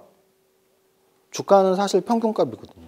팔고자 하는 사람과 사고자 하는 사람의 평균값이기 때문에 그게 일시적으로는 오류가 날 수도 있지만 일시적으로 오류가 날 수는 있지만 중장기적으로 그냥 그 주가는 평균값에 근접하고 기업의 가치와 근접하다고 믿는 편이에요. 왜 그걸 믿어야지 가치 투자도 말이 되냐면 아까 제가 말했잖아요. 현재 가치가 여긴데 낮은 거래로 거래되는 거를 저평가주라고 사는 게 가치 투자의 핵심 기본 원리인데 이걸 사는 이유가 뭐예요? 가치, 낮게 거래되는 이 가격과 현재 가치가 언젠가는 같아지겠지라는 가정이 숨어 있잖아요. 그럼 그게 같아지겠지가 바로 그래 가격을 존중한 거잖아요. 일시적으로는 떨어져 있을 수 있지만 그래도 같아지겠지. 가격이 가치를 반영하겠지. 그리고 그 가정 조건이 없다면 가치 투자가 성립될 수가 없거든요. 그러면 결국은 가격을 믿으면 돼요. 그러면 가격을 믿는다는 얘기는 가격이 올라가면 그 기업은 분명히 좋아지고 있는 거예요. 작전이 아닌 이상. 둘 중에 하나예요. 작전이든지 기업이 좋아지든지. 예를 들면 HMM이 10배, 15배가 올랐는데 아직도 오르고 있어. 언제 꺾일지 모르죠. 근데 언젠간 꺾이겠죠. 하늘 높이 올라가는 주식은 본 적은 없으니까. 우리 마음만 하늘 높이 올라가지 주가는 하늘 높이 올라가지 않아요. 올라가다가 꼭 언젠간 꺾이는데 어쨌든 중요한 건 HMM이 작전으로 올라간 건가요? 그건 아니죠. 왜냐하면 재료에 의해서 올라갔죠. 운임지수. 해운 운임지수가 계속 급상승을 하는 바람에 올라간 면이 크죠. 근데 그거를 이용해서 더 과하게 올렸느냐 과하지 않게 올렸느냐는 다른 얘기예요. 뭐냐면 오버슈팅은 언제든지 나올 수 있거든요. 작전은 오버슈팅이 아니에요. 과거에 뭐 루버 사태 이런 것들을 보면 아무 그냥 재료도 없는 종목을 딱 수급으로만 올리는 게 작전이에요. 딱 수급으로만. 수급이 수요와 공급의 약자잖아요. 그래서 제가 아까 말씀드린 가격에 영향을 미치는 모든 것, 그건 다시 말하면 수요 측면, 공급 측면의 모든 것이란 뜻이고, 그럼 결국은 10,000원이 15,000원 되는 종목은 아까 제가 말한 가치가 좋거나 차트가 좋거나 정보가 좋거나도 있지만 그런 게 하나도 안 좋은데도 10,000원이 15,000원 될 수가 있어요. 어떻게 돼요? 우리가 다 약속하면 되잖아. 그게 시가총액이 10억이라고 해봐요. 지금 여기가 한 20명 있는데 1인당 5천만 원씩 있으면 10억이잖아요. 그럼 우리가 내일 모두 그 10억짜리 시가총액의 종목을 5천만 원씩 20명이 사는 거예요. 그럼 우리는 모두 5천만 원씩 그 회사의 주주가 되는 거죠. 그리고 나서 다음 날부터 어떻게 하면 돼요? 계속 상한가에 내가 주문을 넣으면 되죠. 근데 우리는 아무도 안 팔면 되죠. 그러면 하늘을 뚫고 100조까지 가겠죠. 100조. 왜냐하면 우리가 모든 주식을 다 갖고 있고 매일매일 상한가를 칠 테니까. 단 한 명도 우리가 안 팔 거니까. 이게 작전이에요. 그래서 작전의 기본은 뭐겠어요? 홀딩이에요. 홀딩 세력. 그래서 작전 세력들이 지네가 전쪽에 돈이 모자르니까 초반에 전주가 먼저 산 다음에 너네 이거 특별히 그래서 그나마 그 정보 들었을 때는 양반인 거지. 이제 그래서 매집이 끝나고서 좀 올린 다음에 팔 때 야 이거 지금 10,000원에서 15,000원 갔는데 조정받다가 더 간대. 근데 그게 끝이란 말이야. 그게 이제 설거지에 당하는 거란 말이에요. 그래서 이거 진짜 사바라는 종목도 1차 상승 했는지 안 했는지 보고 들어가야 돼요. 1차 상승 한 거를 사려면 내가 설거지를 당할 수도 있겠구나. 근데 1차 상승도 안 한 건데 하나도 주가가 움직임이 없어. 근데 야 이거 사봐 하면 굉장히 빨리 들어온 정보네라고 생각할 수도 있어요. 왜냐면 주가가 하나도 안 올랐는데 이거 되게 좋은 거야. 어디서 뭐 매집 들어갔대. 이러면 굉장히 빨리 들어온 걸 수도 있는데 그런 운은 아까 말했던 갖고 있는데 오늘 뉴스 나와서 상한가 들어갈 확률하고 비슷해요. 나한테 왜 오겠냐고 그게.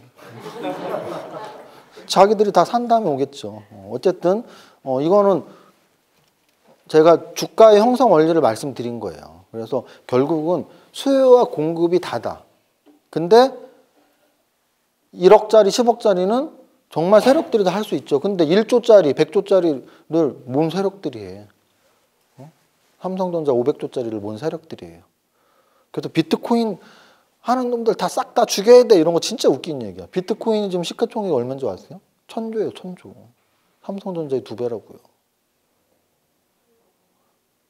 비트코인 하는 사람 다 죽이면 세계 인구 절반은 죽겠다. 삼성전자 하는 사람 다 죽여 이러면 우리나라 사람들 다 죽을 거 아니에요. 다 삼성전자 갖고 있는데. 근데 비트코인은 삼성전자의 시가총액 2배라니까. 1,000조. 근데 그게 뭐 그걸 아직도 욕하고 있어. 그냥 어느 정도 인정해주면 돼요. 그러니까 뭐 저는 그게 화폐다 아니다 이런 건 전혀 관심 없어. 저는 그게 화폐다 뭐 블록체인 기술이다 이게 아니고 투자 대상으로서 100조짜리라는 거는 100조에 투자한 사람들이 바보는 아닐 거 아니에요. 바보는. 나만 똑똑한 사람이라고 되게 웃기는 사람들 많아. 나만 똑똑한데. 비트코인 그 바보 같은 걸 하고 있으니까 그럼 자기가 더 바본 거지. 그러니까 저는 안 하는 사람을 바보라고 하는 게 아니고 그걸 하는 사람이 바보야라고 말하는 사람이 바보라는 뜻이에요. 무슨 뜻이면 안 하는 건 상관없어요. 안 하는 건 상관없죠. 선택이니까. 근데 굳이 예를 들어 이런 거죠. 지금은 주식을 많이 하지만 20년 전 제가 주식 처음에 할 때만 해도 저는 남들한테 주식 한다는 얘기도 잘 안 했단 말이에요. 최근까지도 요즘은 이제 이렇게 좀 약간 이렇게 알려지고 회사 홍보 때문에 하는 거지. 한 10년 전만 해도 제 주변에 주식 좋아하는 거 모르는 사람 많았어요. 그냥 세무사. 그냥 세무사. 제가 와인 공부를 했는데 와인에서 이제 친해진 분 중에 아직도 굉장히 친한 형님이 있는데 그 형님이 주식을 하셨어요, 그 당시. 근데 제가 주식하는지 몰랐던 거야. 근데 제가 그때 블로그 초창기였는데 블로그를 막 이렇게 주식 블로그 검색하다 저를 본 거죠. 일주일 밤새서 제 글을 읽었다고 하더라고요. 그리고 다음번 모임에 저를 그렇게 잡고서 우리 멤버들 다 와인 먹고 있는데 이 애가 이렇게 음흉한 놈이라고 주식 전문가고 그렇게 주식을 잘하는데 우리 앞에서 주식한다는 말도 안 하고 글도 엄청 잘 쓰고 책도 쓰기 전이에요. 그래도 엄청 그랬었어요. 저는 왜 그런 습관이 배겨 있냐면 주식을 좋게 안 보니까 사회에서. 제가 20년 전에 인터뷰나 책에 여러 번 나왔는데 왜 세무사 공부를 하셨어요? 이런 거에 저는 딱 그렇게 말했는데 애들 학교 가면 딱 그 제가 세무사 공부할 때가 우리 큰애가 큰애가 5살, 6살 이때였던 것 같아. 큰애 학교 가면은 아빠 백수라고 놀릴까 봐. 그래서 세무사 공부했어요. 돈은 많이 벌었는데 주식으로 주식한다는 거는 무슨 학교 애들 학부모 거기서 알리고 싶지도 않고 그래서 세무사 공부를 했거든요. 그런 것 같아요. 그러니까 결국은 사람들이 자기가 안 하는 거를 막 뭐 불법 행위하는 것도 아니고 주식하는 것까지 욕먹어야 돼요. 아직도 할아버지들 분 중에는 뭐 70, 80 할아버지 분들 주식 절대 하면 안 돼! 뭐 이런 분들 있으시겠죠. 세상의 흐름에 그렇게 변하지 않는 것까지는 좋지만 자기 자신이 변하지 않는 것까지는 좋지만 그 변하는 사람들을 뭐라고 하는 건 아닌 것 같아요. 그래서 어쨌든 그런 생각이 들어요. 자, 이제 성장산업은 뭐냐면 저는 이 차트를 한번 말씀드릴게요. 차트는 이제 역사적 신고가 갱신하고 1년이 안 지난 종목. 왜냐하면 아까 제가 말씀드렸죠. 계속 역사적 신고가 친다는 얘기 성장하는 회사였단 얘기예요. 근데 만약에 매일 오르는 건 아니니까 조정을 받을 수가 있죠. 근데 뭐 한 3-4달, 6개월 조정받는 것까지는 괜찮아. 근데 고점 찍고 1년이 넘었다면 다시 갱신을 못했다면 성장이 끝났나? 라고 생각할 수 있잖아요. 그래서 저는 역사적 신고가 찍고 너무 오래된 종목은 뺀다는 얘기고요. 그 다음에 52주 신고가는 역사적 신고가는 사실은 2천 종목 중에 많지 않아요. 근데 턴어라운드에서 52주 신고가를 치는 종목들이 생기는 거예요. 이게 예를 들면 요즘 종목들. 요즘에 조선, 철강 이런 애들은 역사적 신고가 많지 않고 다 52주 신고가 애들이에요. 포스코랑 무슨 조선주들이 2005년 고점이 얼마나 높은데 역사적 신고가를 찍어요. 죽어도 못 찍어, 죽어도 포스코나 현대중공업지주나 대우조선해양 같은 애들이 역사적 신고가 못 찍고 왜냐면 지금 거의 10분의 1 토막 나고 올라가는 거니까. 근데 이제 52주 신고가는 치는 거죠. 그러면 역사적 신고가만 보면 이런 시대의 흐름을 빨리 캐치를 못하니까 52주는 1년이니까 그래도 1년 신고가를 친다는 얘기는 턴어라운드를 하고 있구나라고 우리가 인정할 수 있다는 개념이에요. 그럼 뭐 조정이 너무 크면 예를 들어 역사적 신고가 찍고 뭐 한 달, 2달 만에 막 반토막 나는 애들이 있어. 걔네들은 작전이 개입되어 있거나 아까 제가 말했던 오버슈팅이 너무 과했던 애들이죠. 그러면 진짜 막 성장한 건 아니고 일시적으로 오버슈팅 나온 애라고 볼 수 있으니까 좀 약간 신뢰도가 떨어지는 거죠. 뭐 요 정도 차트를 보면서 제가 선정을 합니다. 요 정도 차트를 보면서 선정을 하면 요게 이제 거래소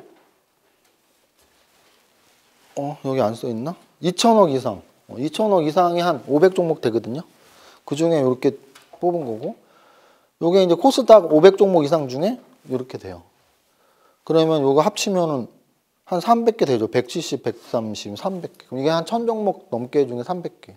그러니까 거의 거래소 코스닥 합쳐서 2000개가 좀 넘어요. 근데 우선주는 종목에 포함 안 된다 하더라도 스펙이나 뭐 이런 것들 빼면 2000개 좀 넘는데 그 중에 절반을 봤다고 보면 돼요. 2000억 이상. 그리고 그 중에서 한 300개 정도가 이제 이것들이 어떤 종목들이냐면 아까 말한 역사적 신고가 치고 1년이 안 됐거나 또는 고점에서 너무 조정 크게 안 받았거나 또는 52주 신고가 턴어라운드 했거나 이런 애들이에요. 그럼 이런 거를 보면 뭐가 좋냐면 나의 고정관념이 사라지는 거죠. 예를 들어서 저는 이거 매달 올리니까 철강이 이렇게 많지 않았단 말이에요. 이거 4월 달에 거의 다 들어왔어. 포스코는 좋았어요. 포스코는 좋았는데 요번 달에 뭐 현대제철이랑 뭐랑 더 엄청 많이 들어왔어. 동국제강이랑 이런 애들. 그러면은 이번 달에 이게 되게 좋았구나. 그러니까 아까 말했던 4차 산업혁명과 관련된 뭐 기술적인 성장만 고정적으로 생각한다면 이런 건 있을 수가 없는데 차트만으로만 본다면 그냥 차트는 팩트니까. 주간이 개입될 여지가 없으니까 그냥 제가 이렇게 쓴 거예요. 그리고 금융에도 이번 달에 많이 들어왔더라고. 지난달부터 들어오긴 했는데 그래서 얘네가 이번 달의 특징 철강, 금융, 건설, 건자재가 많이 들어왔구나. 이쪽이 많이 들어왔어요. 이쪽.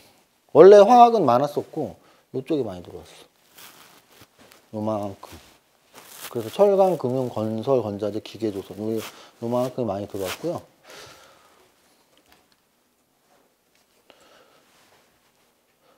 반도체 4월 후반에는 좀 밀렸지만 사실 아까 제가 말했죠. 날아가고 슬프가 반복되면 우리는 슬픔만 남는다 그랬죠. 4월이 그래요. 4월의 월봉으로 월간 상승률을 보면 4월은 오른 달이에요. 3월 말보다 4월 말 지수가 올랐다고요. 거래소도 오르고 코스닥도 오르고. 그런데 마지막 한 5일이 빠졌죠. 마지막 4일. 특히 코스닥은 음선이 꽤 크게 나왔죠. 그래서 얘네들이 그래요. 이 반도체 애들이 4월 달에 소부장 애들이 굉장히 좋았거든요. 대부분 막 신고가 치고 굉장히 좋았는데 마지막에 좀 흔들린 애들이 꽤 있는데 아까 제가 뭐라 그랬죠? 역사적 신고가 치고 아직 얼마 안 됐고 조정 뭐 20% 미만이고 하니까 아직 다 들어가 있는 거예요. 얘네는 역사적 신고가 치고 조정받는 애들. 아까 앞에 거래소 쪽에 조선, 중공업, 철강 이런 애들은 역사적 신고가는 아니지만 52주 신고가 턴어라운드 치고 올라오는 애들. 이렇게 구분하시면 돼요. 제약바이오가 많이 줄어들었어요. 엄청 많이 줄어들었어요. 제약바이오주가 엄청 많이 줄어들었어요. 그게 굉장히 큰 특징. 그래서 업종으로 본다면 가장 오랫동안 선조정 받고 지금 가장 오랫동안 하락조정 대부분 역배열로 전환한 애들이 가장 많은 업종이 제약바이오입니다. 제약바이오가 가장 많고 그 다음에 이제 막 고점 찍다가 좀 조정 나와서 살짝 불안해지고 있는 애들이 반도체. 그리고 반도체보다 더 먼저 조정받고 살짝 불안이 아니고 이러다 끝나는 거 아니야가 2차 전지. 이런 업종별로의 차이를 아셔야 돼요. 그리고 아까 말씀드린 거래소에 저 앞에 있는 애들은 지금까지도 계속 가네? 이거 올해 내내 가는 거 아니야? 뭐 이런 또 의심이 들 정도로 왜 이렇게 잘 가지? 뭐 이런 구분을 정확히 하시면 되고요.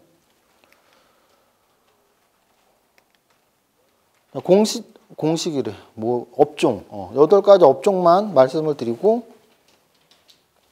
8가지 업종만 말씀을 드리겠습니다. 자, 첫 번째는 이제 반도체인데요. 반도체는 제가 이 성장주에 투자라 월간 강의를 하면서 한 번도 빠진 적 없었던 것 같아요. 한 번도 빠진 적 없었고 이번 달에도 뺄 필요는 없는 것 같아요. 그래서 반도체는 여전히 포트에 그래도 내가 만약에 5종목 20%씩 산다면 한 종목 정도 또는 10종목을 산다면 역시 한 10% 한 종목 정도는 들어가 있어야 할 업종이라고 판단을 해서 반도체를 넣습니다. 늘 말씀드리지만 반도체 종목 고를 때는 반도체는 실적 좋은 애들이 많아요. 실적 좋은 애들이 많아서 2018, 2019, 2020 실적에 올라가고 있었는지 그리고 영업이익률이 한 10%, 15% 맥시멈 한 20%까지 있으면 더 좋고 그리고 평균표가 한 10에서 15 정도까지만 해도 재무제표가 많이 있어요. 그런 애들. 그래서 실적 좋은 애들이 많으니까 그리고 또 재료 가치로는 뭐 국내 유일 뭐 이런 거 아니면 비메모리 이쪽이랑 연관돼 있을수록 좋고요. 제약바이오는 지난달에 뺐었습니다. 지난달에 뺐었는데 이번 달에 낸 이유는 그런 거죠. 조정 가장 먼저 받았으니까 다시 또 올라갈 때가 올 텐데 라는 생각을 슬슬 해봐야 되지 않나 생각했고 또 하나는 저런 것 같아요. 뭐냐면 제약바이오가 지금 가장 먼저 선조정을 받았고 그 다음 2차 전지 받았고 그 다음 반도체가 이제 4월 말에 받았는데 저는 반도체 4월 말에 받으면서 느꼈던 건 어떤 느낌이었냐면 약간 공매도에 대한 불안감이 저기 개입돼 있을 수도 있겠다는 생각은 했어요. 뭐냐면 공매도를 재개를 해서 또 개인까지도 이렇게 하게 해서 뭐 기관 외국인 개인들이 만약에 공매도를 친다면 여러분들이 제일 먼저 생각나는 업종이 뭐예요? 이거 아니에요? 재무제표는 별거 없는데 뭐 이렇게 얘네가 뭐 1조, 2조짜리가 왜 이렇게 많아? 뭐 이런 거 아니에요? 또는 야 얘네 너무 역사적 신고로 너무 많이 오르는데 계속 올라? 또는 2차 전지? 이런 애들이 제일 공매도 치기 좋겠구나. 내가 칠 건 아닌데 그런 생각을 하게 하는. 그래서 공매도 재개되기 전에 그런 불안감이 반영된 건 아닐까라는 생각을 사실 역으로 좀 했어요. 요번에 종목 산업 분석을 하면서. 그 반대에 있는 애들이 오른 것도 같은 개념으로 볼 수 있어. 물론 다 나름대로 이유가 있어요. 주가 오르는데 이유 없는 거 하나도 없어. 철강은 중국 철강 산업에 대해서 뭐 환급 세액을 공제해 주던 걸 안 해주고 그 내용 때문이고 또는 해운 같은 경우는 BDI 지수고 조선은 뭐 요즘 조선은 뭐 난리 나고 다 재료가 있는데 제가 계속 말씀드리지만 재료에 의해서 주가가 오르는 크기는 결국 투자자들이 결정하는 거거든요. 같은 재료라도 그게 30% 오르느냐, 50% 오르느냐, 100% 오르느냐 투자자들이 결정하는 건데 공매도 재개랑 연관해서 소위 말하는 가치주 계열들이 지난달, 이번 달 좋았고 또는 성장분 계열이 안 좋은 건 공매도에 대한 불안감이 어느 정도 주가에 영향을 미친 게 아닌가라는 생각을 한다는 뜻이에요. 이건 좀 이해하셨으면 좋겠는데. 그러면 역으로 이제 5월 달 실제로 공매도 재개가 됐을 때 뭐 공매도 얼마나 치겠어요? 원래 공매도에 대한 저의 견해는 그래요. 공매도는 원래 있었던 제도예요. 1년밖에 안 되신 분들은 막 저런 거죠. 하늘이 무너지고 지옥 문이 열리는 것 같은 느낌일 텐데 20년을 한 저한테는 아무것도 아니에요. 원래 늘 공매도가 있는 세상에 살았는데 공매도가 있는 세상에서 슈퍼개미가 됐는데 그게 뭐라고 뭐 이런 접근을 할 수 있는데 근데 결국은 계속 말씀드리지만 논리적인 것과 팩트인 것과 심리인 것과 여러 가지를 구분했을 때 최근에 들어오신 분들은 분명히 공매도에 대한 부담감이 너무 많고 또 하나는 유튜브, 블로그, 경제뉴스 이런 데서 공매도 얘기 너무 많이 해갖고 그런 불안감이 분명히 그런 불안감을 이용할 수도 있고 투자 세력들이 이용할 수도 있고 또는 심지어 우리들도 아씨 공매도 나오면 저런 애들은 공매도 칠 텐데 나 갖다 버려야겠다 뭐 이러면서 팔았을 수도 있고 그런 연상을 할 수 있습니다. 그래서 여기까지는 똑같아요. 기존에 하던 거. 기존에 원래 자동차 2차 전지. 2차 전지가 워낙 좋을 땐 2차 전지를 별도로 뺀 적도 있었는데 요즘에 그렇지 않죠. 그래서 별도로 빼지 않고 그냥 하나로 합쳐 있습니다. 자동차 2차 전지 합쳐서 하나의 섹터 정도는 계속 관심 그 정도의 분량은 나오는 애지 않냐. 얘가 엑스트라로 빠질 수는 없다. 이 정도는 하나로 합쳐서라도 나올 수는 있다. 뭐 이런 관점이고요.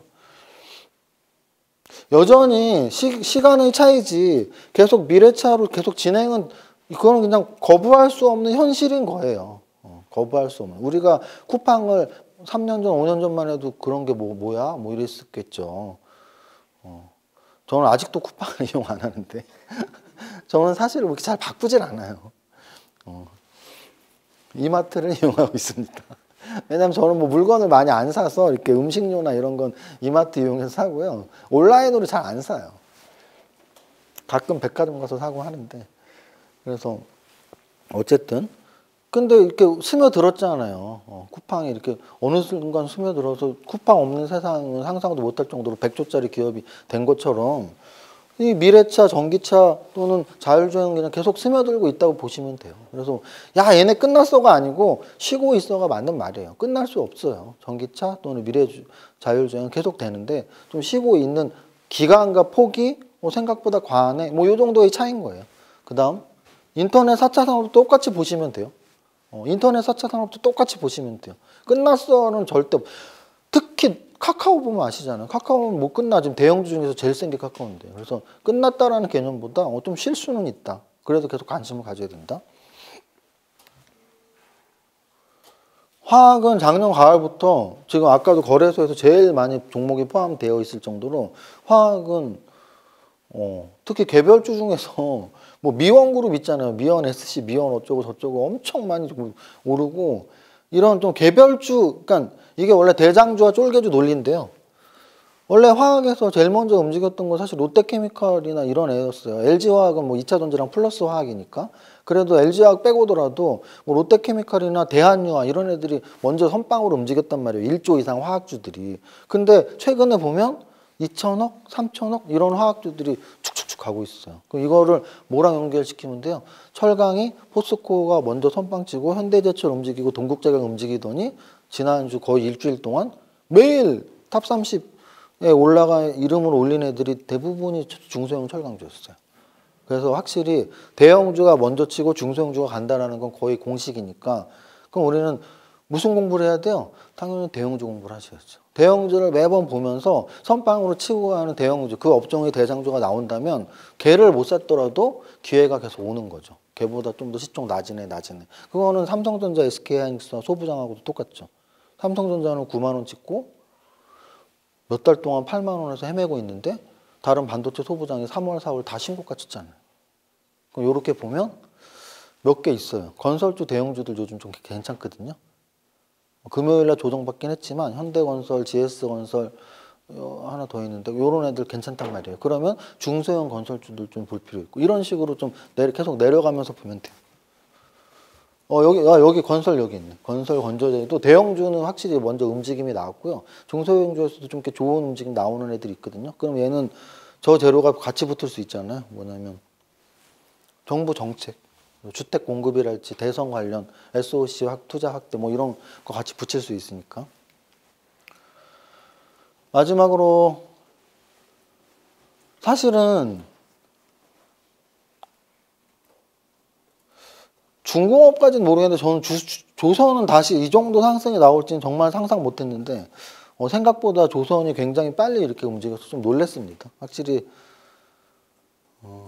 예측은 진짜 언제나 반반은 틀린다는 거 요번에 요 조선 때문에라도 또 느꼈고, 근데 이제 조선도 비슷해요. 뭐냐면 대우조선해양, 한국조선해양, 현대미포조선 요게 이제 3인방이 가장 먼저 잘 움직였는데 또 조선 선박 관련 중소형주들이 있거든요. 그런 중소형주의 움직임들도 이제 나온다는 얘기예요. 다 그런 거예요. 대형주가 잘 가면 거기에 납품하는 애들, 그 부품사들, 그러면 이제 선박 조선 부품사들도 움직일 수도 있다라는 걸 철강, 지금 포스콘 쉬고 있잖아. 사실 포스콘 좀 쉬고 있을 때 동국제강이랑 그 2천억 3천억짜리 철강주들이 우르르 스틸 철강 붙은 애들 다 간 것처럼 뭐 조선 중공업도 오히려 그런 부품사들을 볼 필요가 있다. 그다음에 이거는 이제 결국 보복 소비에 대한 이야기고요. 그래서 그냥 뭉뚱그려 소비라고 했는데 그 중에서 요즘 최근 움직임 잘 나왔던 게 화장품에서 아모레퍼시픽이나 아니면 유통 쪽에 신세계나 이런 차트 좋더라고요. 그리고 섬유, 특히 섬유는 아까 보셨지만 굉장히 거래소에서 다크호스로 많이 올라온 애들이에요. 이렇게 많거든요. 얘네들이 거의 다 52주 신고가를 3, 4월에 찍은 애들이거든요.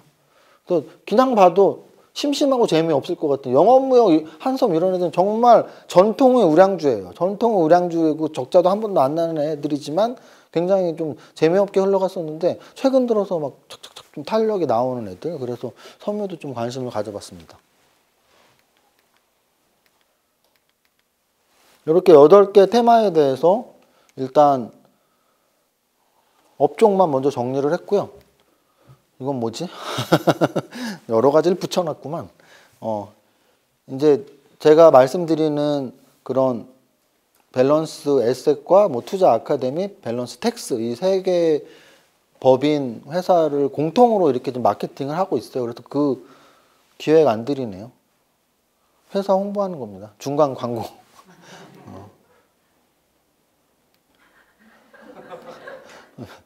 자, 여기까지 하고 계속 말씀드리지만 결국은 주식 투자를 하고 있으시니까 오셨죠. 그래서 주식 투자에 대해서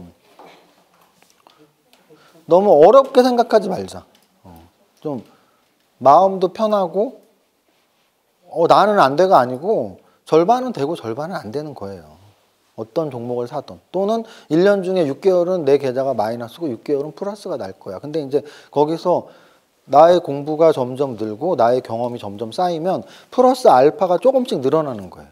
시장 지수 대비 플러스 알파. 그래서 장이 아주 좋을 때 작년 4월 이후로 연말까지 들어오신 분들은 지금 1, 2, 3, 4월 아주 지탄에 빠져 있어요. 어떡하면 이 더러운 세상 막 이러고 있는데 더러운 세상이 아니라 그게 주식 세상이에요. 주식 세상.